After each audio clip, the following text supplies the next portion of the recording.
नमस्ते, मैं हूं आपके साथ जसप्रीत कौर। आज हमारे साथ एक ऐसे मेहमान हैं जो आज के समय में भारतीय राजनीति के सबसे बड़े पॉलिटिकल प्रिडिक्टर बन चुके हैं। कांग्रेस के पूर्व दिग्गज और कल की पीठाधीश्वर आचार्य प्रमोद कृष्णम जी, बहुत बहुत स्वागत है आपका हमारे खास पॉडकास्ट में। आचार्य जी, 5 राज्यों के चुनावी नतीजे सामने आ चुके हैं। मेरा पहला सवाल आपसे कि क्या विपक्ष ने अपनी हार की पटकथा पहले खुद ही लिख दी थी? जसप्रीत, विपक्ष बेवकूफ़ों की जमात बन चुका है और विपक्ष के अंदर ज़्यादातर नेता हैं जो गमलों में उगे हुए पौधों की तरह हैं और नरेंद्र मोदी एक बरगद की तरह है। और ये वो लोग हैं जो बरगद से लड़ना चाहते हैं। कोहनी पे टिके हुए लोग, टुकड़ों पे बिके हुए लोग बरगद की बात करते हैं, गमलों में उगे हुए लोग। तो ये पूरा का पूरा विपक्ष ये सब ऐसे लड़कों से घिर गया है जिनको ना तो भारत समझ में आता है, ना भारत की संस्कृति, ना सनातन समझ में आता है, ना सत्य। तो ये जो भी फैसला लेते हैं वो भारत की जनता उसे एक्सेप्ट नहीं करती। उसी का परिणाम है कि लगातार हार के बाद हार, हार के बाद हार, हार के बाद हार होती जा रही है। आपके बयानों को अगर हम देखें तो आपने कहा था कि रामद्रोहियों का पतन निश्चित है। तो क्या ये जो चुनावी नतीजे हैं ये राजनीतिक हार है या फिर सनातन का उन पर प्रहार? भारत एक सनातन राष्ट्र है और ये भारत के लोगों को समझ में आ गया है। भारत सनातन राष्ट्र पहले से भी था लेकिन समझ में नहीं आया था। अब ये लोगों को समझ में आ गया है। तो अब वो दौर चला गया जसप्रीत कि सनातन का विरोध करोगे, सनातन को मिटाने की बात करोगे, हिंदुत्व का विरोध करोगे, राम का विरोध करोगे, तो राम का विरोध राष्ट्र का विरोध बन गया है। तो जो राम का विरोध करेगा वो ऑटोमेटिकली वो राष्ट्र का विरोध मान लिया जाएगा और जो राष्ट्र का विरोध होगा उसको राष्ट्र की जनता कैसे साथ देगी? तो इस देश में राजनीति के लिए राम नाम जरूरी है? राजनीति के लिए नहीं, इस राष्ट्र के लिए राम जरूरी है। अच्छा। राम के बिना राष्ट्र की कल्पना नहीं की जा सकती है। जब तक राम है तभी तक ये राष्ट्र है और जब तक ये राष्ट्र है तभी तक राम है। ये दोनों एक दूसरे के पूरक हैं। राम और राष्ट्र को अलग करके नहीं देखा जा सकता है। तो जो ये नतीजे सामने आए हैं, आपको क्या लगता है कि विपक्ष की हार का सबसे बड़ा विलेन कौन है? राहुल गांधी की खराब रणनीति, गठबंधन की खींचतान या सनातन का अपमान? देखिए, राहुल गांधी को विलेन मत कहिएगा। राहुल गांधी तो दया के पात्र हैं। राहुल गांधी पर मुझे बड़ा तरस आता है कि ये व्यक्ति किस परिवार में पैदा हुआ, कैसे इसका पालन पोषण हुआ, कैसे इस व्यक्ति का पतन हुआ और क्यों हुआ, मैं कभी कभी सोच नहीं पाता और मुझे उन पर तरस भी आता है। लेकिन हालात ऐसे हैं कि राहुल गांधी समझने को तैयार नहीं है। वो इतने जिद्दी हो चुके हैं कि वो नरेंद्र मोदी से नफरत करते करते इस देश से नफरत करना शुरू कर दी है। तो उन्हें at any cost Narendra Modi नहीं चाहिए और देश को नरेंद्र मोदी चाहिए। तो राहुल गांधी की सबसे बड़ी कमजोरी क्या है? मुझे लगता है राहुल गांधी की सबसे बड़ी कमजोरी क्या है, ये सवाल थोड़ा ठीक नहीं है। सवाल ये होना चाहिए कि राहुल गांधी की ताकत क्या बनेगी, राहुल गांधी की ताकत कौन होनी चाहिए। राहुल गांधी की ताकत है प्रियंका गांधी और प्रियंका गांधी को राहुल गांधी आगे नहीं लाना चाहते। ये उनकी सबसे बड़ी कमजोरी है। अच्छा, आप जब भी जितने भी हम आपके बयानों को देखें या आपके पॉडकास्ट को देखें, आप राहुल गांधी पर वार करते हैं, लेकिन प्रियंका गांधी के लिए आपका सॉफ्ट कॉर्नर है। अभी उनको नेतृत्व नहीं दिया गया है। अभी लीडरशिप प्रियंका गांधी के हाथ में नहीं है, अभी सब कुछ राहुल गांधी के हाथ में है। तो हमला तो राजा पे हुआ। नहीं, बाकी लोगों पे भी आप करते हैं। वो ठीक है, कभी कभी चने के साथ घुन भी पिस जाता है, लेकिन हमला तो राजा पे होता है, हमला लीडरशिप पे होता है। और श्रेय भी लीडरशिप को दिया जाता है। आज पूरे देश के जो हमले हैं विपक्ष के, वो तो नरेंद्र मोदी के ऊपर है। ठीक है, क्योंकि देश की जनता तो नरेंद्र मोदी के चेहरे पे विश्वास करती है।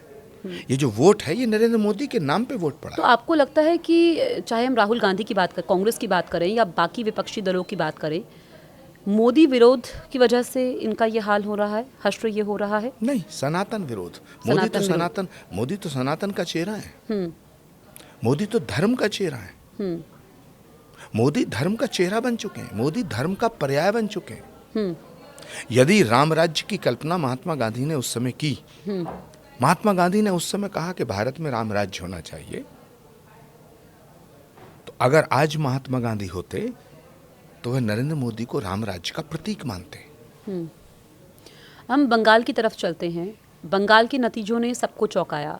आपको लगता है कि तुष्टीकरण की राजनीति का एक्सपायरी कार्ड आ गया है? तुष्टीकरण तो छोटा शब्द है। टीएमसी का जो ये पूरा कार्यकाल है, ये तो वेस्ट बंगाल को बांग्लादेश बनाना चाहते थे। और ममता दीदी एक बहुत ही कद्दावर नेता है, जुझारू नेता है, संघर्ष से पैदा हुई नेता है। मैं कह रहा हूँ, जिम्मेदारी से कह रहा हूँ।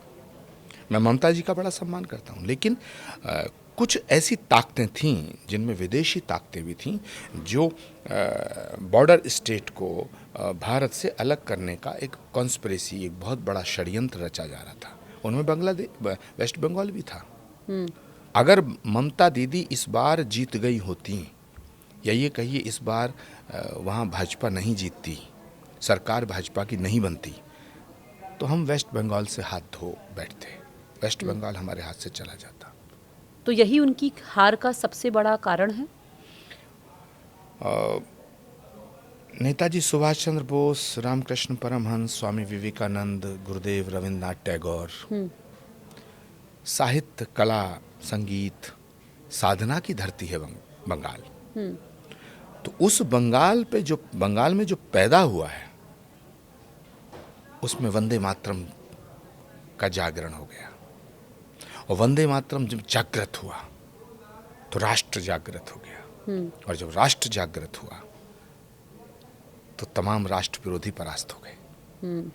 बंगाल की जनता के भीतर राष्ट्रभक्ति की ज्वाला धधक उठी, और उस ज्वाला ने ममता बनर्जी का तमाम राष्ट्र विरोधियों का जो किला था, जो लंका थी, उसको चला के राख कर दिया। ठीक है, हम तमिलनाडु की बात करें। एक्टर विजय की जीत को आप कैसे देख रहे हैं?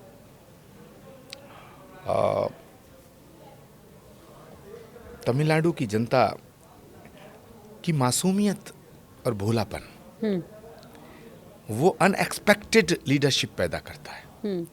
कभी एमजीआर पैदा किए, लोग एमजीआर को कुछ समझ नहीं रहे थे। फिर जयललिता पैदा हुई, निष्कंटक राज चला। अब मुझे लगता है कि उसी तमिलनाडु ने रजनीकांत पैदा किए। उसी तमिलनाडु ने बहुत अनएक्सपेक्टेड लीडरशिप को जन्म दिया। तो मुझे लगता है विजय भी उसी श्रृंखला की एक कड़ी है। लेकिन वो कितना सफल होंगे?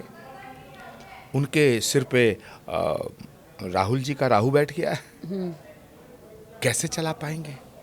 क्योंकि दशकों तक वहाँ की राजनीति डीएमके और एआईडीएमके के इर्द गिर्द ही घूमती रही। मुझे लगता है अब डीएमके वो खत्म हो जाएगी। तो एमके स्टालिन ने जो सनातन का अपमान किया था, वही उनकी हार की सबसे बड़ी वजह है। डीएमके को सनातन का श्राप ले डूबा। उनका ख्वाब था कि सनातन को मिटाएंगे। वो तमिलनाडु की जनता को भ्रमित कर रहे थे और हिंदुत्व को मिटाना चाहते थे। अब भला भारत की धरती से भारतीयता को कैसे मिटा पाओगे? दक्षिण भारत का जो हिंदू है, वो तो उत्तर भारत के हिंदू से ज़्यादा कमिटेड है, संकल्पित है। आज भी त्रिपुंड लगाता है, नंगे पैर, वेशभूषा, और जो उनकी भाषा है वो तो उसकी जननी संस्कृत है। आप भी तमिलनाडु में किसी भी के घर जाइए, चप्पल बाहर उतार के आपको अंदर जाना पड़ेगा। केले के पत्ते पे भोजन, भारतीय सभ्यता, संस्कृति और सनातन और संस्कारों का अगर मिश्रण देखने को मिलता है, कोई तस्वीर देखने को मिलती है सच्ची भारतीयता की, वो तो दक्षिण भारत में मिलती है। श्रद्धा, आस्था, समर्पण, तो जहाँ दक्षिण भारत की धरती पर ये सब लोग दानव प्रवृत्ति के जो लोग आ गए, ये सनातन के खिलाफ थे, ये कॉन्स्पिरेसी कर रहे थे। तो इन्होंने सनातन को कहा था डेंगू मलेरिया कोड़। तो मैंने तभी कहा इनको कि अब इन्होंने अपने पतन का मार्ग प्रशस्त कर लिया है। इसीलिए मैंने शुरुआत में आपको पॉलिटिकल प्रिडिक्टर कहा कि जो आपने कहा वो सच साबित हुआ। मैंने 1 साल पहले कहा था कि डीएमके का सुपड़ा साफ हो जाएगा, कोई माना नहीं। मेरा ट्वीट उठा के देख लीजिएगा, मेरे स्टेटमेंट उठा के देख लीजिएगा। मैंने कहा था डीएमके, इन्होंने अपनी फुल फॉर्म बता दिए, डेंगू मलेरिया कोड़। अब इनका बचना संभव नहीं है, ये सनातन को मिटाना चाहते हैं। अच्छा, क्या तमिलनाडु बीजेपी के लिए अभी भी सबसे मुश्किल राज्य है? सबसे आसान। कैसे? अगला चुनाव बीजेपी का होगा। अच्छा, 5 साल बाद की भविष्यवाणी आपका। और ड्यूरिंग द इलेक्शन मेरा इंटरव्यू कई लोगों ने किया। मैं उस समय प्रियंका जी के साथ था। तो मैंने कहा था बीजेपी बहुत गेन करेगी, लेकिन जीतेंगी ममता। कांग्रेस और लेफ्ट खत्म होगा और टीएमसी अपने वोट बैंक को बरकरार रखेगी, लेकिन अगला इलेक्शन बीजेपी का होगा। और वो हुआ, और अब टीएमसी का कोई भविष्य नहीं है। जिस तरह गुजरात में 2026 में जितने भी पॉलिटिकल लीडर्स हैं, अगर हम बात करें या क्षेत्रीय पार्टियों की बात करें, खत्म, दी एंड उनका?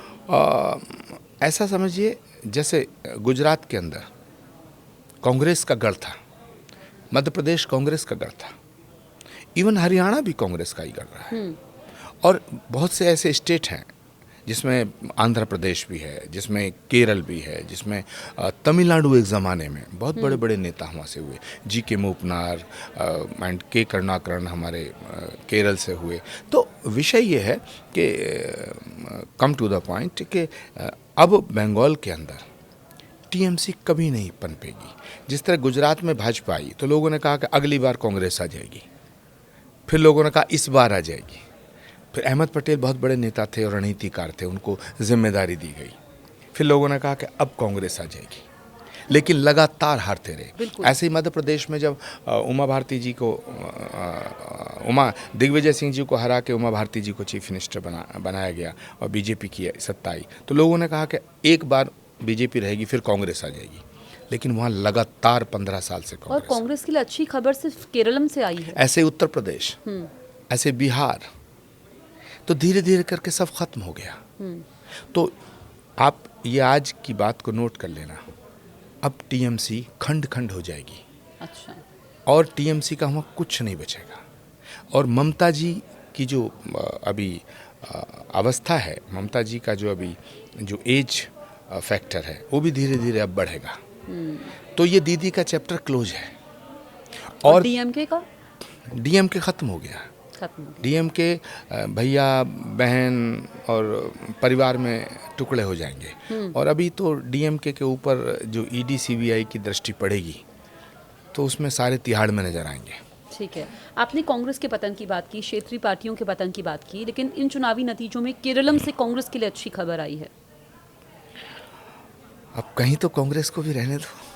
अच्छा, केसी वेणुगोपाल के बारे में आप क्या कहेंगे? वो मुख्यमंत्री की रेस में सबसे आगे चल रहे हैं। देखिए, केसी वेणुगोपाल अगर चाहेंगे तो मुख्यमंत्री बन जाएंगे, क्योंकि वो चाहेंगे। हाँ, क्योंकि केसी वेणुगोपाल जो चाहते हैं कांग्रेस में वही होता है, राहुल गांधी वही करते हैं। लेकिन अगर केसी वेणुगोपाल चीफ मिनिस्टर हुए, केरला के चीफ मिनिस्टर हुए, तो केरल का भी सत्यानाश वैसे ही कर देंगे जैसे उन्होंने कांग्रेस का सत्यानाश कर दिया। कांग्रेस के सर्वनाश होने में, सत्यानाश होने में, बर्बाद होने में केसी वेणुगोपाल जी का बड़ा रोल है। ये बड़ा बयान आप दे रहे हैं। मैं कभी छोटा बयान नहीं देता, मैं छोटी बात ही नहीं करता। मेरे पास कोई पद नहीं है, लेकिन मैं बात बड़ी करता हूँ। कांग्रेस के जितने नेता इस पॉडकास्ट को जब देखेंगे जसप्रीत, वो आपको फ़ोन करके बधाई देंगे कि आपके शो में आचार्य प्रमोद कृष्ण ने सही बात कही। इस कांग्रेस का जो वर्तमान स्वरूप देख रहे हैं, खंड खंड बर्बाद, उदास, मायूस, कार्यकर्ताओं का मनोबल गिरा हुआ है, उसमें बहुत बड़ी भूमिका केसी वेणुगोपाल जी की है। तो केरल के चीफ मिनिस्टर जब बनेंगे वो, तो जिस तरह कांग्रेस की बर्बादी हुई है वैसी वो केरल को बर्बाद कर देंगे। आप ये कह रहे हैं इनडायरेक्टली कि राहुल गांधी केसी वेणुगोपाल की ही सुनते हैं? इसे कुछ भी कह सकते हैं, लेकिन केसी वेणुगोपाल जी के बिना कांग्रेस में पत्ता नहीं हिलता है। पत्ता नहीं हिलता है। आप सारे सीनियर लीडर से पूछिएगा, ऑफ द रिकॉर्ड पूछेगा, कैमरा के अलग पूछेगा, कमलनाथ जी से पूछेगा, दिग्विजय सिंह जी से पूछेगा, भूपेंद्र हुड्डा जी से पूछेगा, आनंद शर्मा से पूछेगा। यहाँ पर सवाल ये भी उठाए जाते हैं, चाहे हम पश्चिम बंगाल की बात करें, शुवेंदु अधिकारी मुख्यमंत्री हैं, वो बीजेपी में आए, पहले वो टीएमसी में थे। इधर हम बात कर ले हेमंत बिस्व शर्मा की, वो कांग्रेस में थे। हम पंजाब की बात करें, कैप्टन अमरिंदर सिंह की बात करें, तमाम नेताओं की बात करें, तो असली बीजेपी कहाँ रह गई है? ये भी सवाल उठते हैं कि सारे तो इम्पोर्टेड है। बीजेपी व्यक्ति विशेष पार्टी नहीं है, सिद्धांत और विचारधारा की पार्टी है। तो प्रतिभाओं को दमन नहीं करती है, प्रतिभाओं का दमन नहीं होता है, प्रतिभाओं को आगे बढ़ाने का काम करती है भाजपा। जो पार्टी, जो राज्य प्रतिभाओं का दमन करता है, उसका पतन सुनिश्चित हो जाता है। तो भारतीय जनता पार्टी वो पार्टी है, वो व्यक्ति का गुण दोष नहीं देखती, उसकी प्रतिभा देखती है। इसको अगर सरल भाषा में मैं कहूँ तो हीरे की कदर जौहरी जानता है। हेमंत बिस्वा शर्मा कांग्रेस में थे, कैप्टन अमरिंदर सिंह कांग्रेस में थे, आरपीएन सिंह, ज्योतिरादित्य सिंधिया, जितिन प्रसाद, है ना, और शुवेंदु अधिकारी टीएमसी में थे। मैं खुद छात्र जीवन से लेकर मेरा कांग्रेस से नाता रहा है। लेकिन जिस कल्की धाम का शिलान्यास करने भगवान कल्की के अवतार से पहले श्री कल्की धाम के शिलान्यास का जब मैंने जिक्र किया और घोषणा की, तो राहुल गांधी कल्की धाम नहीं आए, जबकि मैं उनके साथ था।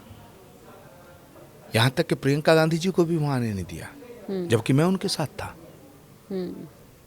लेकिन मैं नरेंद्र मोदी के विरोध में था, भाजपा के विरोध में था, भारतीय जनता पार्टी के विरोध का सबसे बड़ा चेहरा था नेशनल टेलीविजन पे मैं लगातार 10 साल। लेकिन नरेंद्र मोदी वहाँ आए, प्रधानमंत्री आए और आकर के कल की पीठ को नमन किया। तो अब ये ऋण मैं इसी वजह कैसे से उतार आपका हृदय पाऊंगा? परिवर्तन हुआ? ये छोटी वजह थोड़ी है, सिर्फ हृदय का परिवर्तन थोड़ी है। नरेंद्र मोदी जी के प्रति मेरा समर्पण हो गया। क्यों? उनका समर्पण श्री कल्की धाम के प्रति हुआ। ये स्पिरिट, इसको समझना राहुल गांधी के बस की बात नहीं है, इस स्पिरिट को समझना पड़ेगा। अच्छा, कांग्रेसी ये कहते हैं, आपके विरोधी ये कहते हैं कि आप तो बीजेपी के अघोषित प्रवक्ता हैं, तो घोषित कब होंगे आप? ये तो राम जाने। अभी मेरा ऐसा कोई इरादा नहीं है। अभी मेरा पूरा फोकस श्री कल्की धाम के निर्माण पे है और देश नरेंद्र मोदी जी के हाथों में पूर्णतः सुरक्षित है। बहुत सी बीमारियों का इलाज नरेंद्र मोदी जी ने इन 11 सालों में किया है। कुछ बीमारी और बची हैं, उनका भी इलाज होना ज़रूरी है। ठीक है। तो जब पूरा देश रामराज्य की तरफ चल रहा है, और याद रखना जसप्रीत, ये जो 11 साल का शासन है, ये जो नरेंद्र मोदी का शासनकाल है, ये भारत की आज़ादी के बाद सनातन के लिए स्वर्ण युग का पीरियड माना जाएगा। तो आपको क्या लगता है कि जो 2029 का आम चुनाव होगा वो मोदी वर्सेस कौन होगा? मोदी वर्सेस कोई होगा, ये बड़ा सवाल नहीं है। बड़ा सवाल ये है कि विपक्ष का नेता कौन होगा। इतने झगड़े होंगे इनमें। अब ममता बनर्जी किसी भी कीमत पे राहुल गांधी को हटाना चाहती हैं। अरविंद केजरीवाल से राहुल गांधी नफरत करते हैं। अखिलेश यादव 100% ममता जी के साथ है। उद्धव ठाकरे राहुल गांधी को पसंद नहीं करते। बिखराव है इंडिया गठबंधन। तो मुझे लगता है कि नरेंद्र मोदी के सामने अगर 2029 की बात करें तो कोई एक चेहरा समझ में नहीं आता। अगर विपक्ष को 2029 के चुनाव को और ताकतवर बनाना है तो उन्हें प्रियंका गांधी को चेहरा बनाना पड़ेगा। विपक्ष के अंदर, पूरे विपक्ष में सिर्फ एक प्रियंका गांधी का चेहरा ऐसा है जो विपक्ष को थोड़ी संजीवनी दे सकता है, वरना कोई चेहरा ही नहीं है। कोई चेहरा नहीं। आप 1 से 2, 3, 4, 5 गिनिएगा। ममता दीदी बुरी तरह हार चुकी हैं, तो लोग सवाल करेंगे कि भाई ममता दीदी जब वहाँ खुद चुनाव हार चुकी हैं, पूरी पार्टी खत्म होने को के कगार पे है, प्रचंड बहुमत से तो फिर देश में क्या होगा? मतलब आपको लगता है कि देश में जो भगवा लहरा रहा है, कोई चेहरा नहीं है विपक्ष का, या ये पीएम मोदी की रणनीति है? मुझे लगता है मोदी जी की रणनीति का विषय नहीं है ये। ये कांग्रेस का फेल्यूर है। क्योंकि अमित शाह को आप कैसे देखते हैं? देखिए, देश के बहुत सारे पॉलिटिशियन और देश की जनता और कुछ अखबार वाले, कुछ एनालिसिस्ट, वो ऐसा मानते हैं कि भाई अमित शाह जी चाणक्य हैं, अमित शाह एक बहुत बड़े रणनीतिकार हैं, और ये भी कहते हैं कि अमित शाह जो कहते हैं प्राइम मिनिस्टर वही करते हैं। मुझे लगता है कि ये गलत है। अमित शाह जो कहते हैं पीएम वो करते हैं, मुझे ऐसा नहीं लगता। मुझे ऐसा लगता है पीएम जो चाहते हैं वही अमित शाह इम्प्लीमेंट करते हैं। सच माने में अगर मैं एक सेंटेंस में कुछ कहूँ तो जैसे भगवान राम के साथ हनुमान जी थे, तो अमित भाई हनुमान की भूमिका में। ठीक है। इतना समर्पण अमित शाह जी का अपना कुछ नहीं है, जो कुछ है प्रधानमंत्री जी का है। इसलिए हनुमान जी ने भी एक जगह कहा है कि मेरी भक्ति मत करो, राम की भक्ति करो। तो जो नरेंद्र मोदी जी के प्रति समर्पित होता है वो अमित शाह जी को प्रिय होता है। ठीक है। और वो जो पीएम चाहते हैं उसको एग्जीक्यूट कर देते हैं। तो ये जो मैनेजमेंट है और ये जो उनका डेडिकेशन है, ये जो डिवोशन है, बीजेपी के चाणक्य उन्हें ऐसे ही नहीं कहते। तो ये शक्ति को बढ़ाता है। और वेस्ट बंगाल की जो जीत है ये निसंदेह अमित भाई के कौशल का परिणाम है। नरेंद्र मोदी जी का चेहरा और अमित भाई का कौशल। ठीक है। हम असम की बात करते हैं। हेमंत बिस्व शर्मा मियाँ मुस्लिम और मदरसों पर प्रहार की बात करते हैं। आपको क्या लगता है ये मॉडल देश के लिए सही है? देखिए, कड़वी बात तो यह है कि जो वंदे मातरम नहीं कहेगा उसको इस देश में रहने का अधिकार नहीं होना चाहिए। क्योंकि वंदे मातरम तो मातृभूमि की वंदना है और इसको धर्म से नहीं जोड़ना चाहिए। हम जिस मिट्टी में पैदा हुए हैं उसी में मिल जाएंगे। कुछ जलाए जाएंगे, कुछ बहाए जाएंगे, कुछ दफनाए जाएंगे, अल्टीमेटली तो राख हो जाएंगे, मिट्टी हो जाएंगे। तो जिस मिट्टी से आप पैदा हुए हैं उसी मिट्टी में मिलेंगे। तो उस मिट्टी को नमन करने में क्या दिक्कत है? तो जो भारत में रहेगा, वंदे मातरम नहीं कहेगा, तो उस पर कैसे यकीन करें कि वो भारत की मिट्टी के साथ है? ठीक है। तो जो हेमंत बिस्वा शर्मा कर रहे हैं, मुझे लगता है कि नेशन फर्स्ट। अब वो समय आ गया है कि नेशन फर्स्ट। अगर आप मुझसे पूछो कि मैं एक हिंदू धर्मगुरु हूँ, श्री कल्की पीठ का पीठाधीश्वर हूँ, श्री कल्की धाम निर्माण ट्रस्ट का अध्यक्ष हूँ, लेकिन आप मुझसे पूछें कि अगर आपको हिंदू और राष्ट्र में से चुनना पड़े तो क्या चुनेंगे? तो मैं एक सेकंड नहीं लगाऊंगा, मैं राष्ट्र को चुनूंगा। क्योंकि जब तक ये राष्ट्र है तभी तक सनातन है। लेकिन एक दूसरा पहलू है, जब तक सनातन है तभी तक भारत है। ठीक है। तो जो भारत के खिलाफ है वो सनातन का नहीं हो सकता। बहुत कड़वी बात बोल रहा हूँ लेकिन सच्ची है। जो भारत के खिलाफ है वो सनातन का नहीं हो सकता, और जो सनातन के खिलाफ है वो भारत का नहीं हो सकता।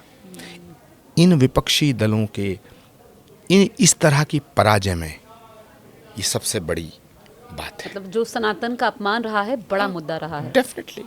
ठीक है। हम पंजाब चुनाव की बात कर लेते हैं। अगले साल पंजाब में विधानसभा चुनाव है, क्या वहाँ पर भी भगवा लहराएगा? लहराना चाहिए।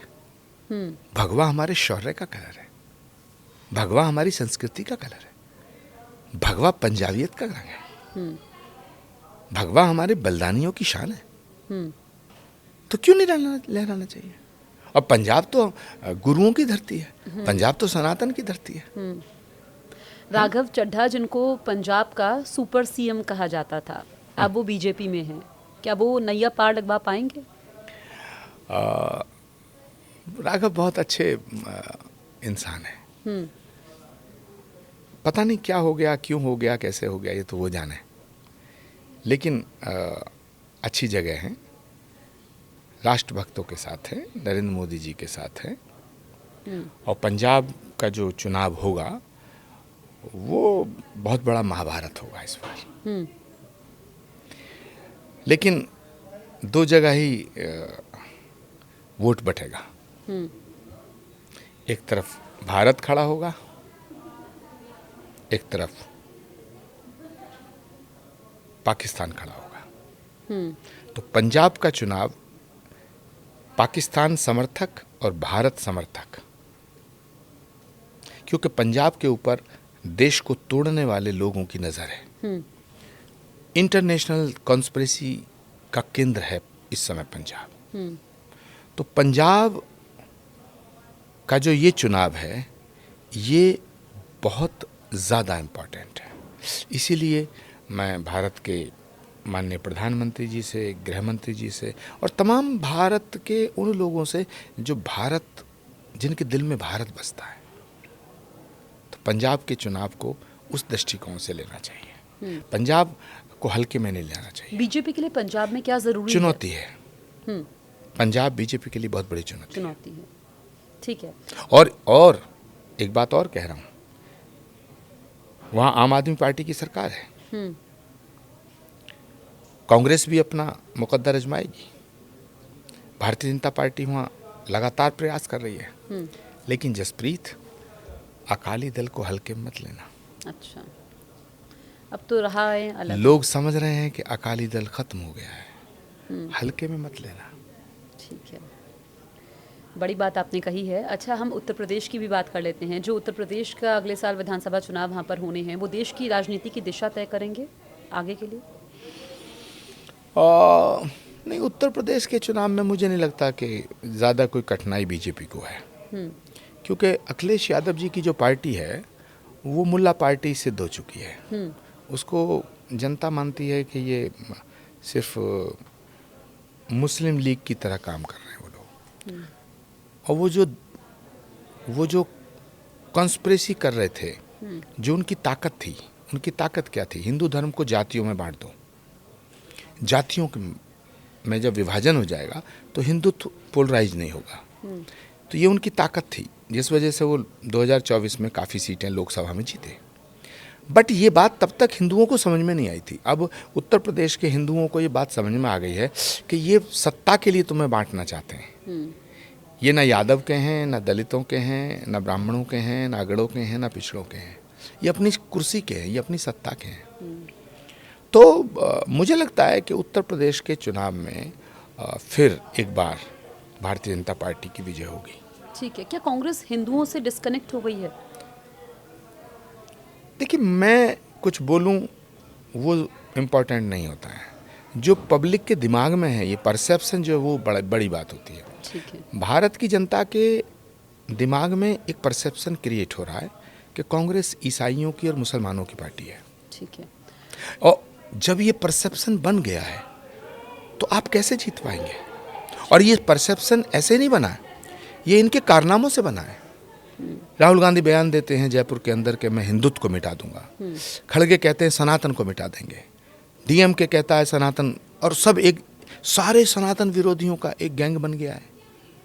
तो ये पार्टी तो महात्मा गांधी की पार्टी थी, जो क्या रघुपति राघव राजा राम पतित पावन सीताराम। तो महात्मा गांधी से बड़ा सेकुलर कौन है? तो अब तो कोरा एक सीधा एक साफ सी तस्वीर दिखती है। तो ये परसेप्शन जो है ये कांग्रेस के लिए बहुत खतरनाक है। तो अगर कांग्रेस को कभी इस देश में खड़ा होना है तो इस परसेप्शन को तोड़ना पड़ेगा। अच्छा, अब हम रैपिड फायर करेंगे, एक एक लाइन में आपको जवाब वैसे देना आपका है। हर सवाल रैपिड ही था। राहुल गांधी क्या पीएम मटेरियल है? अगर होते तो बन नहीं जाते।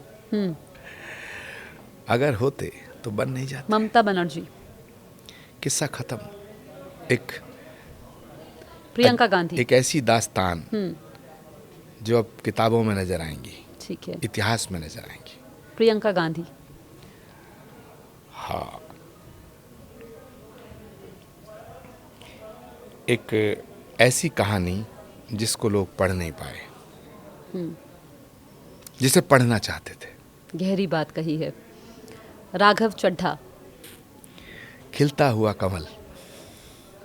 विजय थलापति? उभरता हुआ सितारा। अखिलेश यादव।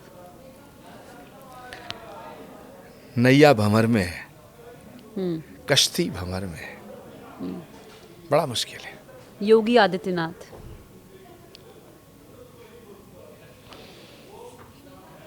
हिंदुत्व का एक बहुत बड़ा चेहरा। सुवेंदु अधिकारी। उज्जवल भविष्य, ताकतवर भविष्य। हेमंत बिस्व शर्मा। सिकंदर और नेपोलियन की तरह विजेता। आखिर में पीएम मोदी। राष्ट्रनायक, जननायक। ठीक है। आखिर में मैं आपसे जानना चाहूँगी कि जो दर्शक इस वक्त हमें देख रहे हैं वो जानना चाहते हैं कि जब आप खाली समय में, जब आप व्यस्त नहीं होते हैं, तो आपको क्या करना पसंद है? मैं कभी खाली नहीं होता। या क्या शौक है आपके?